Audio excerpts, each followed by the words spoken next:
त्या दिवशी मी बाजारात गेलो होतो. नेहमीसारखीच गर्दी, भाजीवाल्यांचे आवाज आणि गोंगाट सुरू होता. पण अचानक माझी नजर तिच्यावर थांबली. ती एका दुकानासमोर उभी होती. तिचे लांब काळेभोर केस वाऱ्यावर हलत होते. लालसर ओठ, गुलाबी गाल आणि डोळ्यांत निरागस चमक होती.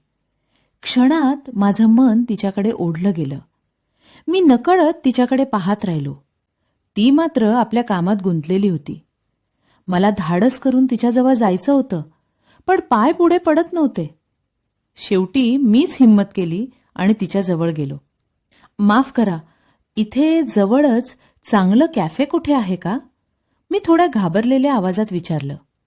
ती हलकेच हसली आणि म्हणाली, हो, पुढच्या चौकात उजवीकडे आहे.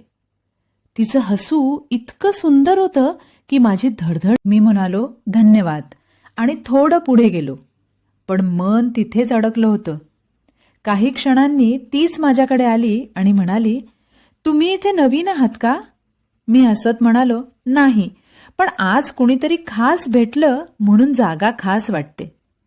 ती लाजली आणि म्हणाली, खरंच का? मग आमच्यात गप्पा सुरू झाल्या. तिचं नाव सायली होतं. आम्ही बराच वेळ बोलत राहिलो आणि त्या भेटीनंतर आम्ही वारंवार भेटू लागलो. फिरणं, चहा पिणं आणि एकमेकांसोबत वेळ घालवणं यातून आमची मैत्री हळूहळू प्रेमात बदलली. एक दिवस मी तिला विचारलं, सायली, तुला माझ्यासोबत वेळ घालवायला आवडतं का? ती हसून म्हणाली, हो, खूप. मग मी तिला घरी बोलावलं. कारण घरी कोणी नव्हतं. ती थोडी संकोचली, पण माझ्यावर विश्वास ठेवून आली. दोघे खोलीत बसलो. शांत वातावरण होतं. ती म्हणाली, आपण इथे एकटे आहोत.